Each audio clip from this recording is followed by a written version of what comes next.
Hey, what's good, everybody? Welcome to another live session with the Hype Magazine. I'm your editor-in-chief, Jerry Dobie, and today I've got an amazing, amazing young lion on the line by the name of Eladio Carrión. Now, I started hearing about this brother back in like November of last year. I got multiple emails and pictures of people's lives, who's he's affecting, and because of his music participation. 2019, you got you've had back-to-back Latin Grammy nominations, one with Bad Bunny, and then this last year was a standalone for you for your album. So I'm like, welcome, brother. No, thank you. Appreciate it. Thank you for the intro, bro. Appreciate that. Appreciate the I'm love. doing it. There's so much to talk about with you. I'm doing the best that I can, my brother. I'm doing it. Thank you, man. It took me a couple of days of research to get that down. I'm like, I hope I don't blow it, because this brother deserves, the best. Thank you. Appreciate that. That's very nice of you, bro. Yeah, but it's working, man. Working, just trying to be better every day. Okay. So for those of us that are just meeting you on the English side, and your work, I know that you did some work on a remix with Bobby Shmurda and Daddy Yankee and J Balvin, the Tyler remix, whatever. But for those of us that are on the mainstream, just really starting to get to know your name and your work from the inside looking out, talk to us about Eladio Carrión. Basically, Eladio Carrión, I stuck. I'm a rapper. You usually when you listen to Latin artists, it's reggaeton almost all the time. Reggaeton. I'm probably one of the few, if not, I was the only one that really stuck to Latin trap, and rap when everyone else was doing reggaeton. So that actually gave me my own lane right now. So like right now, I'm probably one of the most like American influenced Latin rappers, probably you could say. Because if you hear my beat selection, you hear my albums, I use different beats than like other Latin artists would use, just because of my background. Because I grew up listening to Nas, Mobb Deep, Tupac, Biggie, Eminem, 50, Dre, like Andre 3000. Like that's what I grew up on. So like my background is different. So my music is my approach to my music is gonna be way different. So like anyone listening to me right now, getting onto my music right now, just hear my music. You're gonna fuck with it. Like it's if you like American trap and rap, it's the same thing but in Spanish. Like I bring the same thing to the table. One thing I say is you don't have to understand every word that an artist says to know that they've got something special. And I've sat through 3 of your albums. I didn't get a chance to listen to the entire Monarca album. Okay. Because my phone just kept going crazy, and I'm an editor, so it's a stupid days. But in the background, I was working to your music. I'm like, man, you got me through the day. Thank you, appreciate that, man. It just kind of flew by. I was like, I'll just let Spotify play it. It's all this dude. I'm loving it. So, what was like the defining moment though that brought you to music? Damn, I grew up in the States. Like music was in my life the whole time. Like in public schools, they got the bands. They have a lot of activities for you to be music. I always love poetry. I used to play percussion, saxophone. So music has like always been in my life, but like to take it as like professionally and take that leap of faith, I want to do this as a living. Maybe like that was 2016, and it was just that because I started off as a writer. I used to write for other rappers first. For a bunch of rappers, and like Latin American rappers.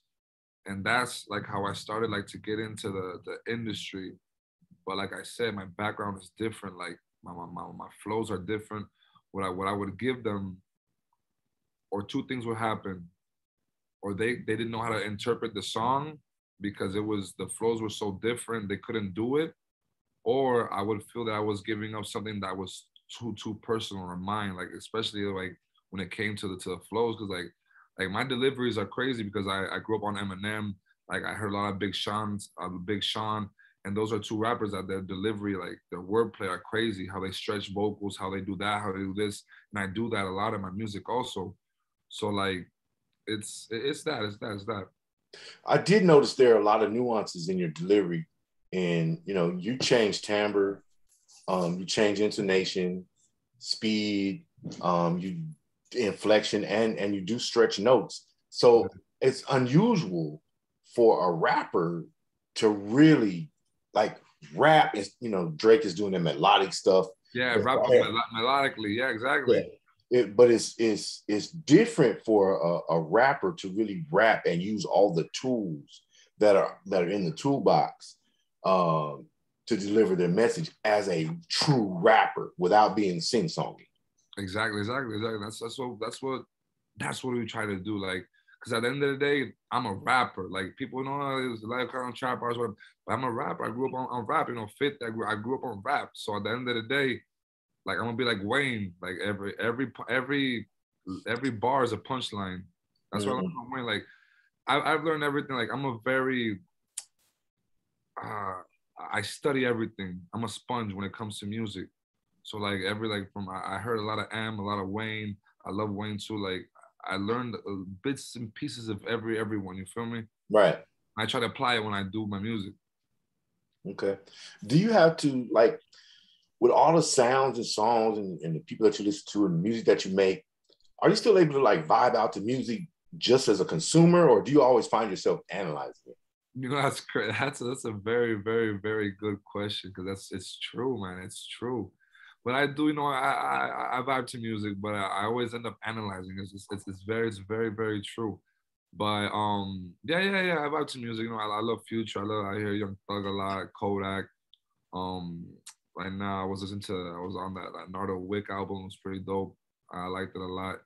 Lil Durk, Polo G. Like, I vibe to it, but like when I vibe to music, I really don't vibe to Latin American music.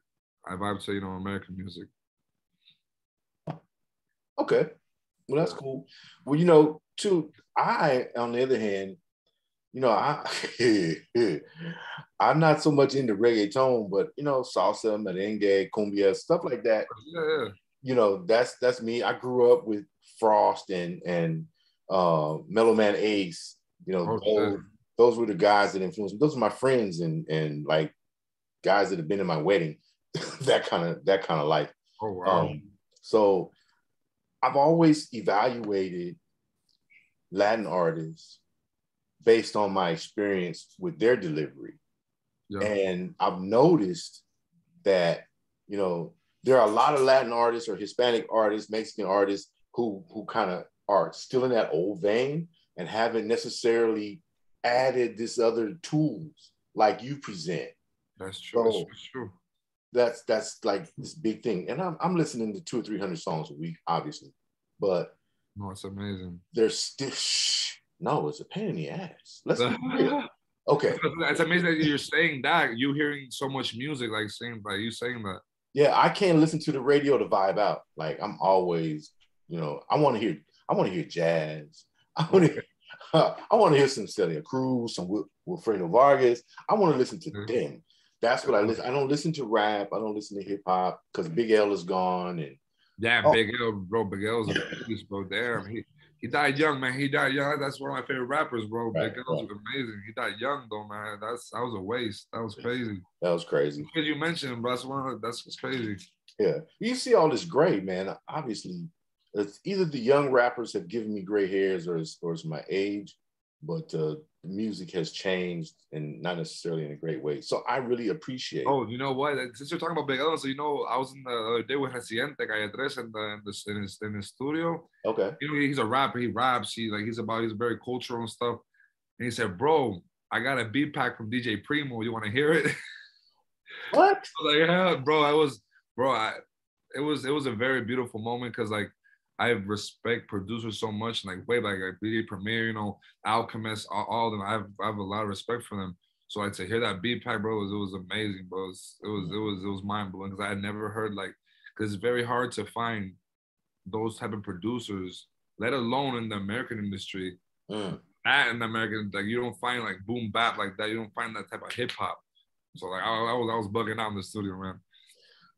What are you looking forward to? Like, what is your dream collab on the American artist side?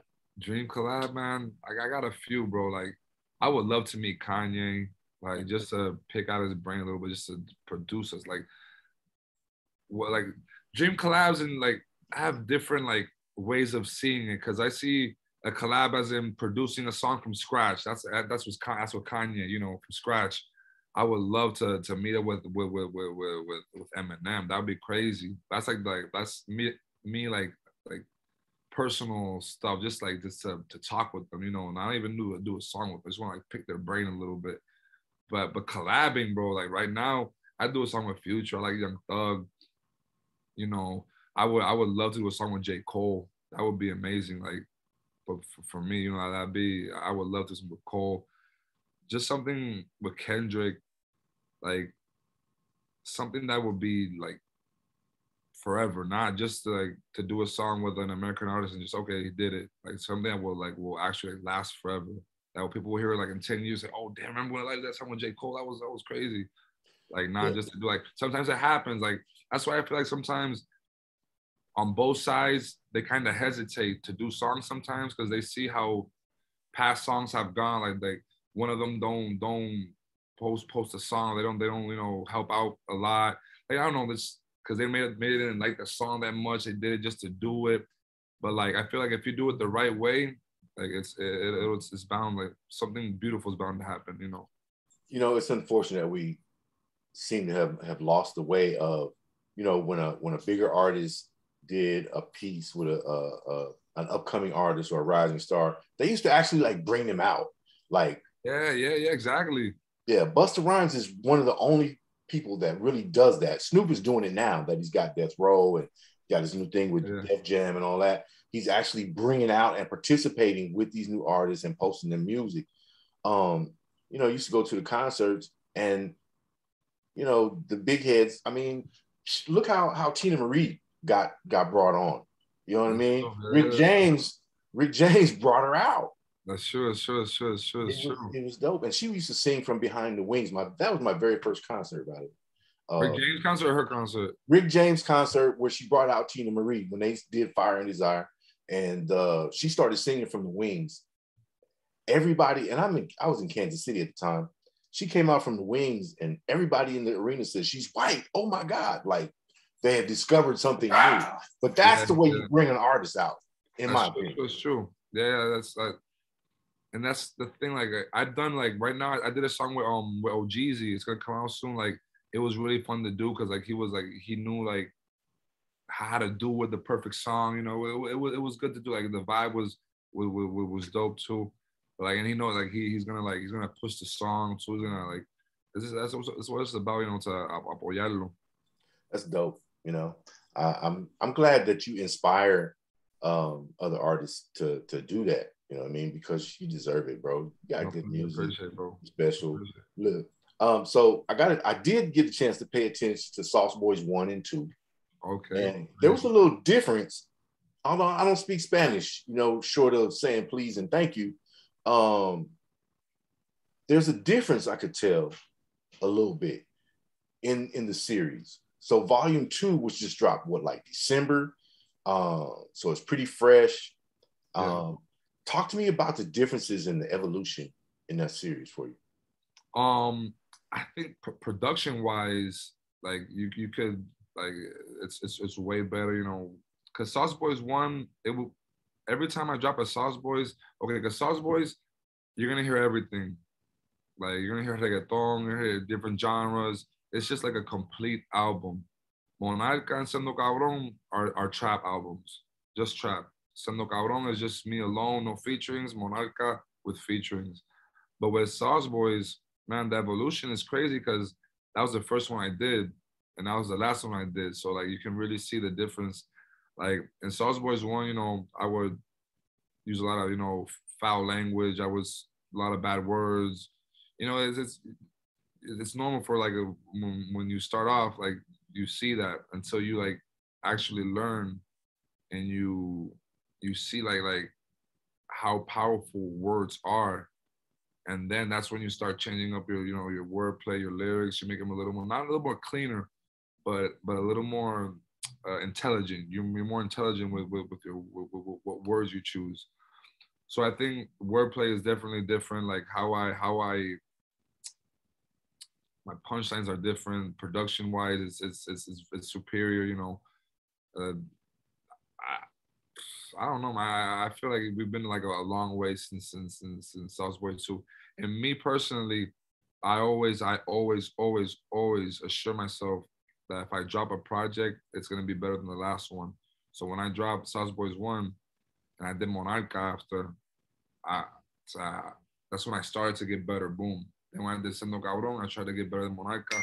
And then, you know, likewise. But I think you can see the difference more in the production and how I don't use that much, you know, foul language. My punchlines are more intelligent. My wordplay is better, you know. Everything's better, you know. It's been like 2 years, probably 2 years and some change. It sounds like that you recognize the responsibility you have as a messenger. Exactly. And elevated your game. Exactly that. Okay. Okay. And when I say that, like, it's because when I say that a lot, like about knowing how powerful words are, it's very true. Because when I started opening up more to people and being more public about my, you know, my feelings and stuff, that's when people really got hooked on my music. And when I went to shows, I would see people's faces, and I was like, oh shit, like this is really real. People are really fucking with me. Like they really relate to my music. It's not like a song that. And I felt like each of my songs I put out like that, people would like really relate to it, and like it would make the song.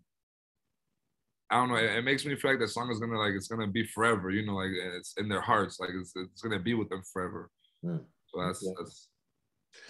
So what, you know, watching people engage with you and connect with you through the music, even though they're not speaking to you, you could just see it in their faces and their attitudes when they're at a show, and you're like, they're connecting, boom, extra energy for me, yay. That has to be one of the most satisfying parts about creating the music, the art, right? And that's why I write all of my music, all of it. That for that exact same reason. Like I have nothing against writers. I started off as a writer. You know, that's there are writers and there are people who interpret. That's it's the same amount of talent you have to interpret to write. You know, it's two different talents. But I really enjoy writing my stuff just because of that. Because it's not the same like if someone writes for you and you go on stage and you see people singing their hearts out. They're not singing their hearts out out of your experience.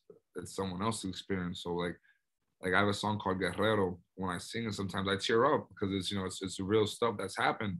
And like when I see people that are singing it, like it's like, oh damn, you went through the same thing. I can see it. Like it's very satisfying. It's very, very satisfying. That's why my shows, like I could do a show with 10,000 people. I can do a show with 10 people, and I will still bring the same energy till this day. Like, because at least one of those 10 people or those 10 people that are there, it's because like they fuck with me hard, and it's gonna be the best time of their life. That's some old school philosophy right there. 2 or 200 to get the same show. Get the same show, man, because those two people are gonna make sure you're gonna feel the amount of those 200. Like they're gonna make sure because it's only them, you know. It doesn't happen, you know, but like if it did happen, it'd be the same. Okay, yeah, you got a seriously old soul, bro. When it comes down to this music thing, like there's an understanding. I appreciate it, bro. I respect music, and music it saved my life. So I have that respect for it. You gotta have respect for it. That's why you're never gonna see me on my social media beefing with anyone. I don't know. I never like try to. People who do that like make music look funny, like they make it look stupid. Like, and I would never do that. Like it's done so much for me. Yeah, I understand, and you really don't have to say a lot. Yeah, I'm witnessing it, and I'm going, it's a lot of shake your head moments. So, what was the biggest surprise now that you like blasting into the mainstream and really, you know, captivating audiences around the globe? What was the biggest surprise for you about the business end of the music business? You know what? thank God that when I sign desperately. And usually when people sign desperately, like, you know, shit goes for the worst. You know, they end up being locked up for like 2 years. They can't put music out, or like the record label doesn't want to fuck with them. Thank God I was one of the first artists of Rimas Entertainment. That's one of the biggest, like, that's where Bad Bunny is. That's where a lot of like most of Latin artists are coming from. I signed to them. That's like my family. So like on the business side, I can never tell you that, damn, I went through this or that, like I ain't got this or that, because like that's my family, and you know that always got me right. Like we have a good understanding. But on the relation side, it's, you know, it's different. You know, not everyone has the same mentality as you, and that can really fuck you up if you don't understand it. But once you understand that, you just learn, you know, to stay in your lane, and that's it. That's why if you see me, I'm always in my lane. You know, I always put like a bunch of music out alone. It's not like I'm antisocial. It's just that I protect my energy a lot. And if you see that if I put a song out with someone, it's because I really truly I've met that person and I fuck with that person, and we've been in the studio. Because I've done, I'm not gonna say names, but I've done music with like with very like grade A artists, and just because they don't pull up to the studio the day they say they're gonna pull up, and they send someone else, I get off the track and I don't even get on the track. I don't even care. I don't care how much millions of views the song has. It's like I said, like music, I treat it differently, like than other people may treat it. I'm not dying to do music with someone with 40 million followers. Like I'm not dying to do I'm dying to do music with producers that I fuck with people I respect. It's because all about respect from me. Like if I respect you, I'm like be assured that I'm gonna want to do music with you, because like that's how I do it.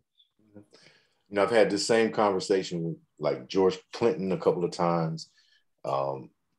I've talked to country artists, wow, rock and roll artists.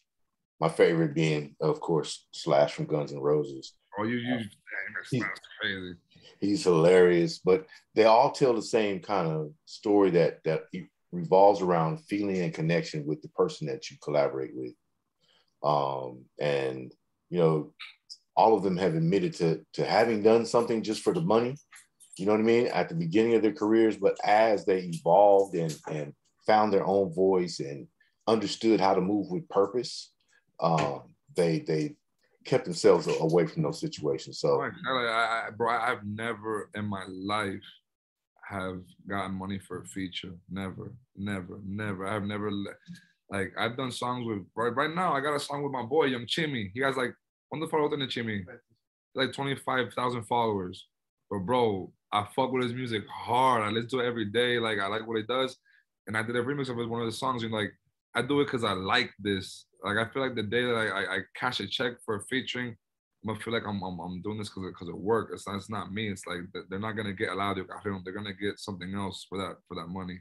Like if someone comes to me, I got 20 bands, 30 bands, I got 40 bands for a feature. It's like, bro, take those 40 bands, get yourself a crazy ass producer, and if it's your first track out, bro, get a well-produced song, like with a good video. Like don't use those 40 bands on a featuring that probably the artist is not even gonna post. Like get into a well production, so when you show your song to the artist, they're gonna say, oh shit, that sounds fucking professional. Like, who produced that? Oh shit, he produced it. Like, I always try to give him some light. Like, I never get out featurings like that. If I don't like you, if you show me something I like it, I'm hopping on it. If I don't like it, I'm gonna put you on. I'm gonna give you advice. You know, like the best way for you not to lose your money, because people are crazy. They be spending like 50 grand a feature, and like, for what? Just for you to be the kid that did the song with that dude? Bro, you know, I don't make music. I've never made music. I could play Mary Had a Little Lamb on the keyboards as far as it goes. And I do not envy the spot that artists coming up and trying to navigate the maze, you know, of the industry that you guys go through. I do not envy that. and when you find someone who's aware like yourself and has that old school mentality, like if I like you and I'm rocking with you, I'm going to rock with you and I'm going to support you. It doesn't cost me anything to support you. You know what I mean? If we do a song together, it doesn't cost me anything to post or repost your post, at least, you know, at the minimum. It doesn't cost me anything to bring you out on stage with me when I'm appearing and perform the song with you. Because obviously, if I did it, I should be proud of it, yeah?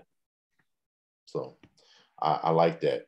Man, I've had you on here for quite a while. I know that you've probably been doing interview after interview. So I like this one, man. You're dope, man. I appreciate it, bro, for real. I appreciate you. I appreciate you. But I like to ask though, you know, I've been watching and you've been interviewed by everybody at Cat, Uncle, and Dog. Is there a question that we as journalists haven't asked you that you always wanted to answer? Damn, you asked a pretty good question like earlier. It wasn't one that you asked. I said, damn, it's a very good question. When I hear music, when you ask me like if I vibe to music anymore, are able to vibe to music as a consumer. You put me to think, damn, do I really vibe to music anymore? Mm. Like that's crazy. I always like and it's true. If I hear something like, I'm like, damn, that would be cool to do. Like I always find myself analyzing. It's like, oh, well, where did you get that from? Or like, but it's true. It's true. Like I really never vibe to music that much anymore. I gotta start doing it. Damn shit. Thank you. Fuck. Sometimes in this industry, we gotta find, you know, a way to smell the roses within, you know, the art culture that we're supporting. That's true. And hear a little jazz, you know, that some cleanup music, some refreshing music. Yeah. That's I get it. I gotta start doing that. Yeah, you know, like at the Asian restaurant, they give you oranges and grapefruit and stuff like that to clean the palate. Like when you go shop for perfumes, they got the coffee beans. Yeah. And it changes your perspective, and you're ready for the next one. So that's very true, man. Thank you for that. Yeah, you helped a lot with that one. Thank you. Thank you. I appreciate it, man. Is there anything you want to cover that I may have missed? Bro, you did a great job, man. You covered everything. Sauce Boys 2, Monarca, everything, man. Sauce Boys 2, my album that's out right now, you know, we're running on that, you know, because it's a pretty long album, so I don't think we're gonna put out a lot of music soon. I got a crazy remix coming up, bro. I wish I could tell you, but it's coming out the 25th, I think, or 20-something. But it's with a crazy American artist. It's with me, another Latin artist. When it comes out, you're gonna go crazy. It's a really, really crazy song. Man, y'all got all this G14 classified stuff in the music. If it was my song, I would tell you, but since it's not mine, they specifically told me not to say anything. Right. I'm a kid. It's someone from the U.S. side, so I can't, you know. Bro, I respect the embargoes. Trust me, I understand what it's like to have stuff leaked right out of the studio. Way back when they were still making music on DAT tapes, the DATs used to get out, and people. Yeah, way back when. I got a DAT tape of a session from some guys from way back when. That shows you how old I am. that shows you how old I am, man. I'm really proud for you with all your success. I'm wishing you much, much more. And anytime that you want to come back, man, I'd love to have you. No, man, it's amazing. I'm gonna get you. I'm on Instagram right now. So we can keep the chat up. Okay, yes, I will check you out. It's just Jerry Dobie _, just my name and the underscore. So okay, got you. And is that you on your Instagram or is somebody else? It's me. Okay. Yeah, you know, some people are so busy doing junkets and things like that and studio sessions. That's all me. I don't post that much anyways. Well, me too, neither. You know, I'm still trying to get the hang of it and the nuances of like Instagram. Twitter, I'm good at. I'm gold. I fuck with Twitter. But Twitter, sometimes it's a dark place. Sometimes you gotta learn how to you know navigate Twitter. You know, so I'm there, I'm not there. Boom. Yeah, Twitter and Facebook, you have to be really careful. I haven't been on Facebook in over 3 years. I mean, neither. I don't use Facebook. I think it's evil. Yeah, so I don't use it. It is what it is. But nobody pays attention to me anyway. It's all good. All right, man. All right, everybody. The Hype Magazine live sessions. Eladio Carrión. Thank you. I appreciate you, bro. God bless. He's amazing. He's amazing. Sauce Boys 2 definitely made a difference in his game. Monarca, great album, great introductory album. He's got new music coming out soon. Go check him out on social media. Check him out on Spotify. You guys just need to put in the artist and stream his top tracks. I promise you, you'll fall in love with the music and the respect that he's given. So thank you, bro. Appreciate you. Until next time, my brother. All right. See you soon, bro. Peace.